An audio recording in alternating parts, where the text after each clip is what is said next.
अस्सलाम वालेकुम। ये हमारा वीडियो लेक्चर नंबर 3 है, जिसमें आज हमने पढ़ना है मल्टीप्लिकेशन एंड एडिटिव लॉ पढ़ने हैं, और दूसरा पढ़ना है हमने प्रॉपर्टीज़ ऑफ इक्वालिटी, और तीसरी चीज़ पढ़नी है प्रॉपर्टीज़ ऑफ इनइक्वालिटी। इसमें मैं आपको थोड़ा सा जो हमने पहले लेक्चर पढ़ा है लेक्चर नंबर 2, उसके बारे में थोड़ा सा बताऊँगा, क्योंकि वो चीज़ हमारे पास इम्पोर्टेंट है और वही चीज़ आगे हमने डिस्कस भी करनी है। सबसे पहले हमने पढ़ा था एडिटिव लॉ। एडिटिव लॉ पढ़ा। एडिटिव लॉ में क्या क्या होता है? क्लोजर लॉ होता है, एसोसिएटिव लॉ होता है, एडिटिव आइडेंटिटी होती है, एडिटिव इनवर्स होता है, और कम्यूटेटिव लॉ होता है। इसमें दो चीज़ें मोस्ट इम्पोर्टेंट हैं। एक है एडिटिव आइडेंटिटी। एडिटिव आइडेंटिटी क्या होती है? ऐसे एलिमेंट को हम जिसके साथ जमा करने से हमारा आंसर वही आ जाए, ऐसा एलिमेंट, मतलब लेट्स सपोज जैसे हमने 5 लिया था, तो उसके साथ ऐसा एलिमेंट जमा करना है जिसको जमा करने से आंसर फिर भी वही आए, तो वो एक ऐसी आइडेंटिटी है। सिर्फ जमा में ऐसा एक एलिमेंट है, ज़ीरो है, वो ऐसा एक एलिमेंट है सिर्फ जिसको जमा करने से हमारे पास आंसर वही आता है, तो वो हमारे पास क्या होगी? एडिटिव आइडेंटिटी होगी, ज़ीरो। और एडिटिव इनवर्स क्या होता है? कि एडिटिव इनवर्स होता है कि जो हमारे पास एलिमेंट हो उसके साथ हमने सिर्फ माइनस, सिंपल माइनस लगा देनी है। ये हमारे पास एडिटिव इनवर्स होता है विद रिस्पेक्ट टू एडिशन के लिहाज से। और जब हम मल्टीप्लिकेशन के लिहाज से डिस्कस कर रहे थे, तो मल्टीप्लिकेशन के लिहाज से भी हमने 5 प्रॉपर्टीज़ डिस्कस की थी, जिसमें commutative law, associative law, multiplication identity, multiplication inverse और कम्यूटेटिव लॉ। इसमें भी दो चीज़ें इंपॉर्टेंट हैं। पहली चीज़ क्या है? Additive multiplicative identity. अब मल्टीप्लिकेटिव आइडेंटिटी क्या होती है? जैसे हमने एडिशन के लिहाज से पढ़ा कि ऐसा एलिमेंट जो जमा करने से आंसर क्या आ जाए, वही सेम टू सेम आ जाए। और मल्टीप्लिकेशन के लिहाज से भी ऐसे ही है कि एक एलिमेंट जिसको मल्टीप्लाई करें और आंसर फिर भी हमारा वही आ जाए। जैसा कि हमने 2 को किसके साथ मल्टीप्लाई करें तो आंसर वही आ जाएगा। अब मल्टीप्लिकेशन के लिहाज से करना ना, तो ये वो एलिमेंट है 1। 1 एक एलिमेंट ऐसा है जिसको किसी चीज़ के साथ मल्टीप्लाई करेंगे तो आंसर फिर भी क्या आ जाएगा? वही आएगा। तो इसलिए ये 1 हमारे पास क्या बन गया? मल्टीप्लिकेटिव आइडेंटिटी बन गई।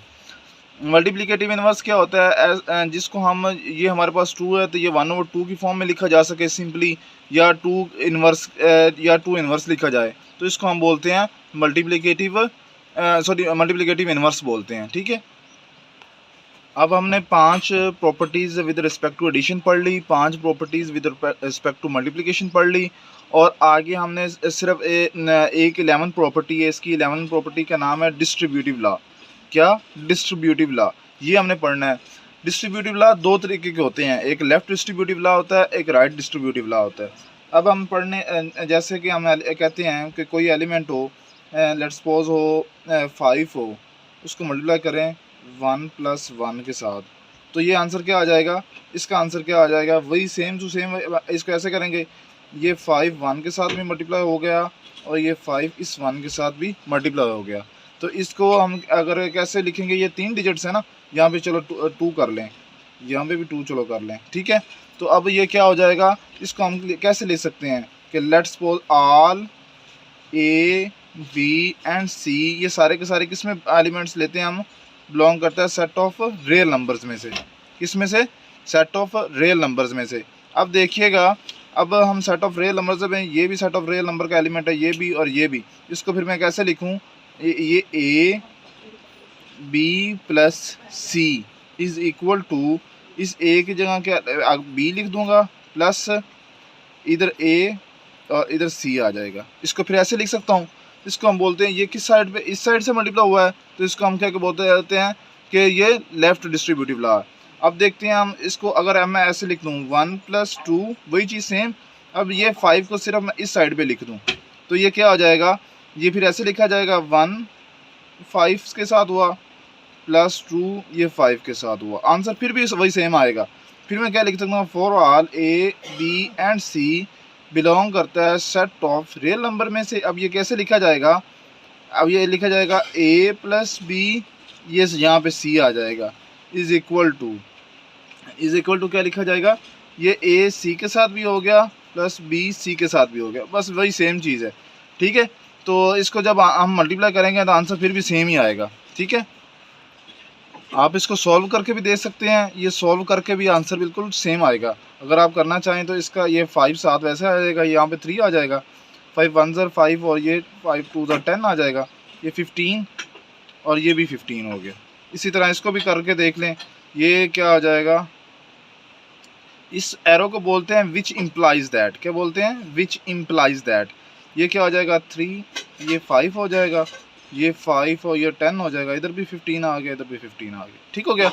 इसको बोलते हैं हम लेफ्ट डिस्ट्रीब्यूटिव लॉ और राइट डिस्ट्रीब्यूटिव लॉ।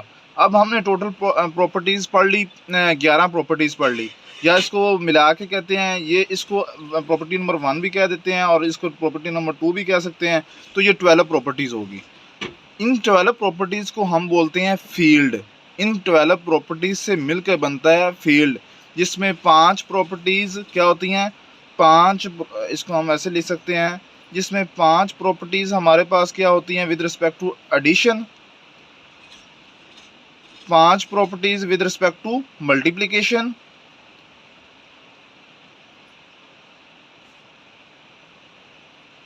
और लेफ्ट डिस्ट्रीब्यूटिव लॉ और राइट डिस्ट्रीब्यूटिव लॉ, ये 2 लॉ। ठीक है। तो ये टोटल 12 प्रॉपर्टीज़ होगी। इन 12 प्रॉपर्टीज़ से मिल के बनता है क्या, फील्ड। क्या बनता है, फील्ड। अगर कोई कहे कि व्हाट इज़ फील्ड, जिसमें हम कह सकें कि 5 properties with respect to addition, 5 properties with respect to multiplication, और 2 प्रॉपर्टी या 1 प्रॉपर्टीज़ जिसको हम क्या बोलते हैं, डिस्ट्रीब्यूटिव लॉ। एक होता है लेफ्ट डिस्ट्रीब्यूटिव लॉ, एक होता है राइट डिस्ट्रीब्यूटिव लॉ। ठीक है। इन 12 प्रॉपर्टीज़ से मिलकर बनता है हमारे पास क्या, फील्ड। आगे हमारे पास 4 नंबर पे है। ये सारा कुछ ना मैं फर्स्ट ईयर की जो बुक है वहीं से करवा रहा हूँ। ठीक है। आप उस बुक को ही फॉलो करेगा। देखिएगा, मैंने ये पहले हमने क्या पढ़ा, with respect to addition law पढ़े 5। ठीक है। फिर with respect to multiplication law पढ़े 5। ठीक है। फिर डिस्ट्रीब्यूटिव लॉ पढ़ा। ठीक है। Distributive law with respect to addition और मल्टीप्लिकेशन। ठीक हो गया। अब हम पढ़ने लगे हैं प्रॉपर्टीज़ ऑफ इक्वालिटी। ठीक है। इसमें सबसे पहली प्रॉपर्टी है रिफ्लेक्सिव प्रॉपर्टी। क्या प्रॉपर्टी है, रिफ्लेक्सिव प्रॉपर्टी। आपको पता है ये सारे के सारे हमने सारी किसकी प्रॉपर्टीज़ पढ़ रहे हैं, प्रॉपर्टीज़ ऑफ रियल नंबर्स पढ़ रहे हैं। तो ये सारे के सारे जो एलिमेंट्स हम ले रहे हैं वो किस में से ले रहे हैं, रियल नंबर्स में से ले रहे हैं। लेट्स सपोज वो कह रहे हैं रिफ्लेक्सिव प्रॉपर्टी ऐसी प्रॉपर्टी को कहते हैं जिसका अगर हम कहें कि 5 बराबर है 5 के, जो भी एलिमेंट हो वो इट्सेल्फ अपने, आपको पता ही है कि हम क्या कहते हैं कि 5 किसके बराबर है, वो खुद एक 5 अपने आप के ऊपर भी बराबर होता है। इसको बोलते हैं reflexive property. For all A belong करता है सेट ऑफ रियल नंबर्स में से, और ए इज इक्वल टू ए। फिर इसको ऐसे लिख सकते हैं, ये इसकी डेफिनेशन बनेगी। ठीक हो गया। अब दूसरी इसकी प्रॉपर्टी है सिमेट्रिक प्रॉपर्टी। सिमेट्रिक प्रॉपर्टी का मतलब क्या है कि हम अगर ऐसे कह दें कि मैं कह दूं कि ना कोई एलिमेंट्स है, लेट्स सपोज 6 है, वो 6 लेट्स सपोज भी कह देता हूँ, लेट्स सपोज 6 बराबर है 5 के, लेट्स सपोज। तो हम क्या कह सकते हैं कि फॉर ऑल ये 6 और 5 किस में से, सेट ऑफ रियल नंबर्स में से। मैं ए और बी बिलोंग करता है सेट ऑफ रियल नंबर में, और मैं कह सकता हूँ फिर ए इज इक्वल टू बी हो जाएगा, विच इम्प्लाइज दैट बी भी फिर ए के बराबर हो जाएगा। अगर ये इसके बराबर है, ऐसे लिख दूँ, ए प्लस बी लिख दूँ या बी प्लस ए लिख दूँ, मैं ऐसे लिख दूँ या कुछ भी लिख सकता हूँ, मतलब एडिशन करने से दोनों आंसर बराबर आ जाएं। फिर ए कह दूँ बी के बराबर है, अगर मैं ए बी को बराबर लिख लूँ, फिर मैं लिख सकता हूँ कि बी बराबर भी ए है। अगर ए बराबर बी के है तो बी बराबर भी ए के है। ठीक है। जैसे 6 बराबर 5 के है तो 5 भी बराबर 6 के है। ठीक है ना, इसको रहने दें आप। और उसके बाद ट्रांजैक्टिव प्रॉपर्टी है हमारे पास। ट्रांजैक्टिव प्रॉपर्टी ऐसी प्रॉपर्टी को कहते हैं वो कहते हैं कि अगर ए बराबर हो लेट्स सपोज बी के, एंड इसको बोलते हैं, ये जो एरो लगा हुआ है इसको बोलते हैं एंड। और अगर ए बराबर हो बी के या बी बराबर हो सी के, तो इसका मतलब क्या हो गया कि अगर ए बी के बराबर है, बी सी के बराबर है, तो इसका मतलब ए भी सी के बराबर होगा। क्यों? क्योंकि हम क्या कह रहे हैं, अगर इसको कह देते हैं यहाँ पे लेट्स सपोज 1 है, 1 इज इक्वल टू 5 है, तो यहाँ पे फिर क्या हो जाएगा, 5 भी मतलब बी की वैल्यू तो 5 ही है ना, सी की वैल्यू चाहे 6 लिख ले। तो इसका मतलब अगर ये 1 5 के बराबर है, 5 6 के बराबर है, तो इसका मतलब 1 भी 6 के बराबर है। लेट्स सपोज कर रहे हैं हम। ठीक है ना। तो इसको क्या हम कह सकते हैं कि ये हमारे पास क्या होती है, ट्रांजैक्टिव प्रॉपर्टीज़ होती हैं। तो ये let's suppose A B and C जो भी एलिमेंट्स लेने हैं वो सेट ऑफ रियल नंबर्स में से लेने हैं। इसके बाद हमारे पास प्रॉपर्टीज़ आ जाती है एडिटिव प्रॉपर्टी। एडिटिव प्रॉपर्टी का मतलब होता है कि लेट्स सपोज हमारे पास कोई एलिमेंट हो 5 हो, 5 हमारे पास अगर कोई एलिमेंट ऑफ 5, लेट्स सपोज इधर हो, जो हमारे पास इधर भी 5 हो, ये एलिमेंट हमारे पास हो ए का, ये एलिमेंट्स हो हमारे पास, लेट्स सपोज बी का एलिमेंट हो, तो हम ऐसे लिख सकते हैं इसमें कोई भी एलिमेंट ऐड करें। हम एलिमेंट कैसे ऐड करते थे, अगर अगर कोई चीज़ डिवाइड करनी है तो वो भी सेम टू सेम करनी है, अगर डिवाइड करनी है तो बिल्कुल सेम टू सेम, अगर कोई वैल्यू करनी है, अगर जमा करनी है दोनों साइड अप हो तो वो भी सेम टू सेम करनी है। फिर इधर भी 2 जमा हो गया तो इधर भी 2 जमा कर सकता हूँ ना।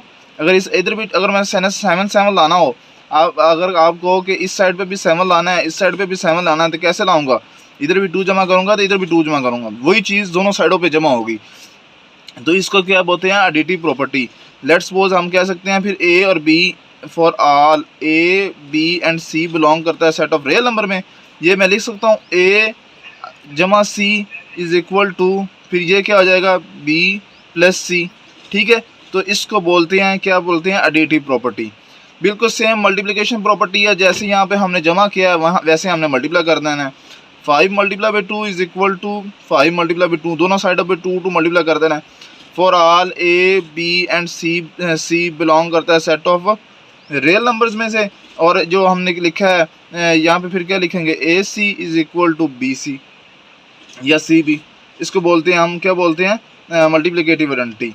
तो अब हम आगे पढ़ते हैं। अच्छा हम ना मल्टीप्लिकेशन प्रॉपर्टीज़ को भी, इसको भी ऐसे भी लिख सकते हैं। अगर ए सी के बराबर है, बी सी के बराबर है, तो इसका मतलब एंड सी ए के बराबर भी होगा, सी बी के बराबर भी होगा, क्योंकि इन दोनों को एडिशन के लिहाज से तो हम जैसे भी करेंगे तो फिर भी वही आंसर आएगा। मतलब इसको करेंगे, इसको पहले लिख दें, इसको बाद में लिख दें, कोई फ़र्क नहीं पड़ता, इसको भी वैसे ही है।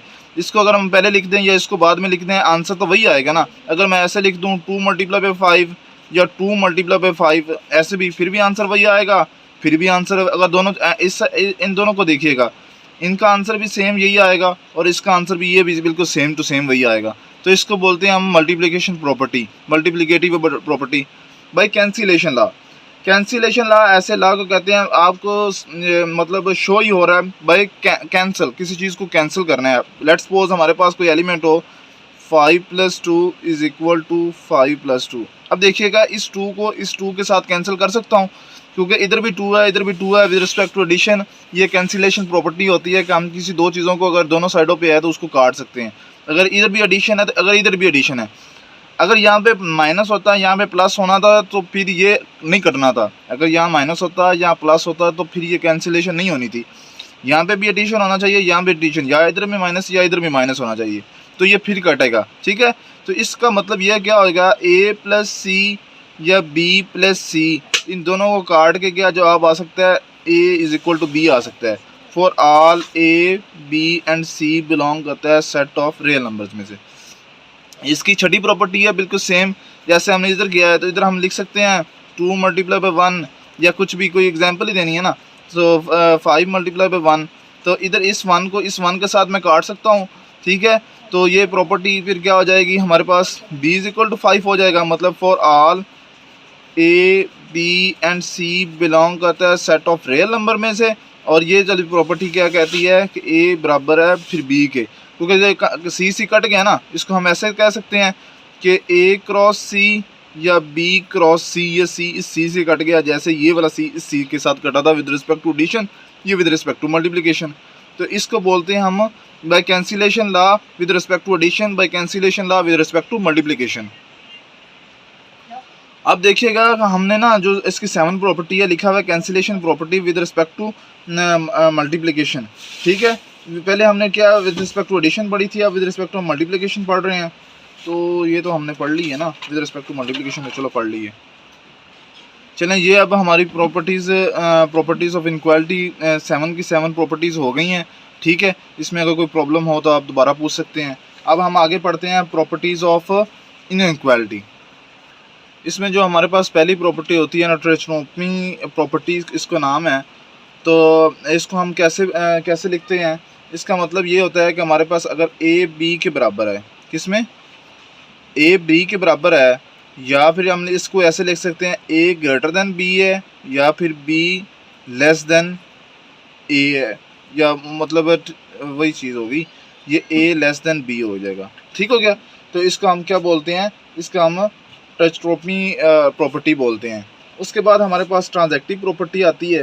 ट्रांजैक्टिव प्रॉपर्टी हमारे पास क्या होती है, हम ऐसे लिख सकते हैं, अगर ए बी के बराबर है एंड बी सी के बराबर है, विच इम्प्लाइज दैट, आप देखिएगा जो ए है वो बी से बड़ा है, ए बी से बड़ा है, और जो बी है वो सी से बड़ा है।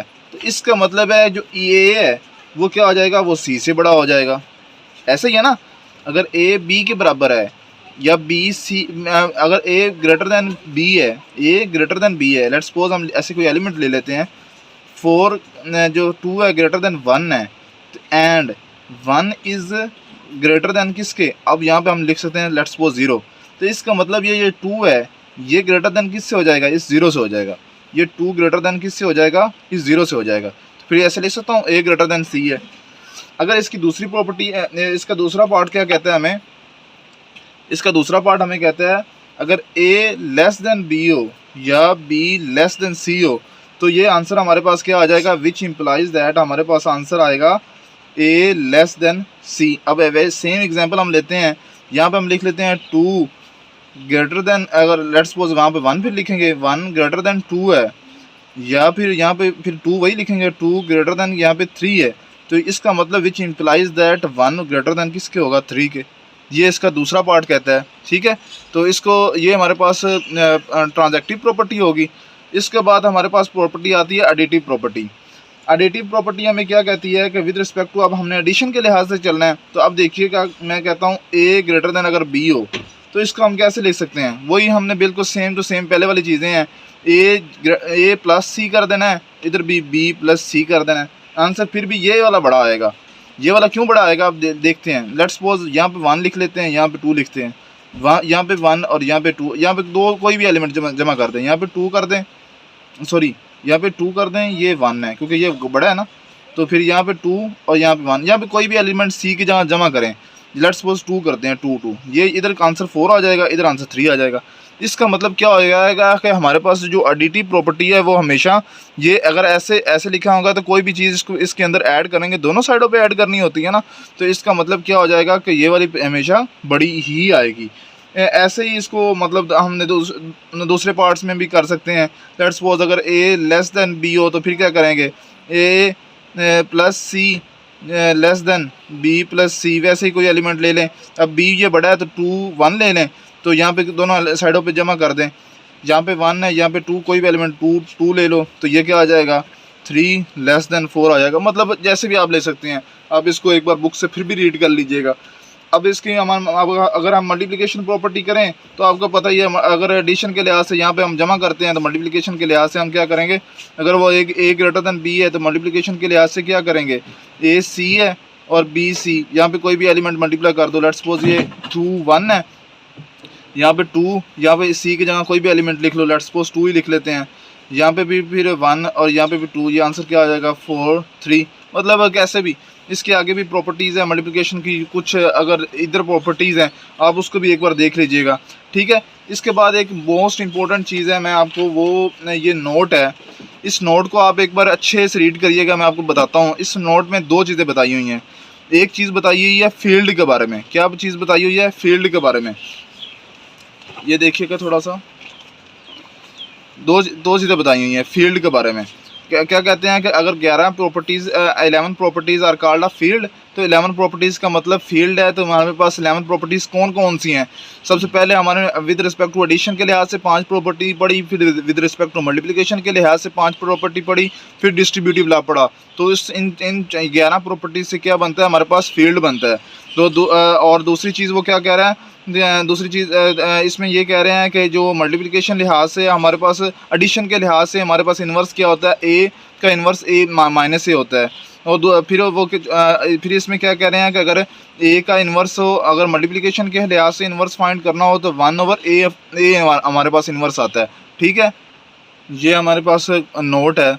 नोट हमें क्या कहता है कि सबसे पहले अगर 11 प्रॉपर्टीज़ हों तो हमारे पास क्या फील्ड बनता है, तो मैंने इधर लिख लिया है अगर 11 प्रॉपर्टीज़ हों with respect to 5 property with respect to addition, 5 property with respect to addition, 5 property with respect to multiplication, और जो छठी प्रॉपर्टी मतलब 11 प्रॉपर्टी होगी वो विद रिस्पेक्ट टू क्या हो जाएगी, डिस्ट्रीब्यूटिव लॉ होता है, सॉरी वो डिस्ट्रीब्यूटिव लॉ होता है, ठीक है। और आगे क्या तीसरे नोट में वो कहता है कि ए अगर इन्वर्स हो, अगर माइनस ए लिखा हो तो ये किसका है, विद रिस्पेक्ट टू किसके लिहाज से, ये एडिशन के लिहाज से है। अगर ए इन्वर्स हमने 1 और ए की फॉर्म में लिखा हो तो ये हमारे पास मल्टीप्लिकेशन के लिहाज से है। एक चीज़ इंपॉर्टेंट लिखी हुई है, मैं आपको पढ़ के सुनाता हूँ। लिखा हुआ है if both the side are inequality then multiplication of addition with respect direction does not change. वो कह रहे हैं कि अगर विद रिस्पेक्ट टू एडिशन हो ना, अगर लेट्स सपोज हमने कोई चीज़ दो चीज़ें एडिशन के लिहाज से कर रहे हैं, एडिशन की है, ये हमारे पास लेट्स सपोज ए है, तो हमने दो चीज़ों को मल्टीप्लाई कर दिया है, सॉरी एडिशन कर दिया है, ए प्लस सी कर दिया ना, प्लस सी बी प्लस सी के है, तो ये अब साइन, ये जो इनक्वालिटी है ये चेंज नहीं हुई। अगर हमने इस विद रिस्पेक्ट टू माइनस किया ना, अगर ए लेस देन बी है, यही चीज़ हमारे पास है, तो अगर हमने इसको माइनस से लिहाज से किया, ए माइनस सी किया, तो ये फिर जो इनक्वालिटी है ये चेंज हो जाएगी। ये अगर ग्रेटर देन है तो लेस देन आ जाएगा, लेस देन है तो ग्रेटर देन आ जाएगा, ये क्या आ जाएगा, बी माइनस सी हो जाएगा। बस ये चीज़ इंपॉर्टेंट है, इसमें ध्यान रख लीजिएगा, ठीक है। ये नोट है, इसको आप एक बार रीड कर लीजिएगा। आज तक हमारा टॉपिक पेज नंबर 8 तक हो गया है। इंशाल्लाह आगे हम एग्जांपल्स करेंगे और फिर एक्सरसाइज 1.1 करेंगे। Thank you so much.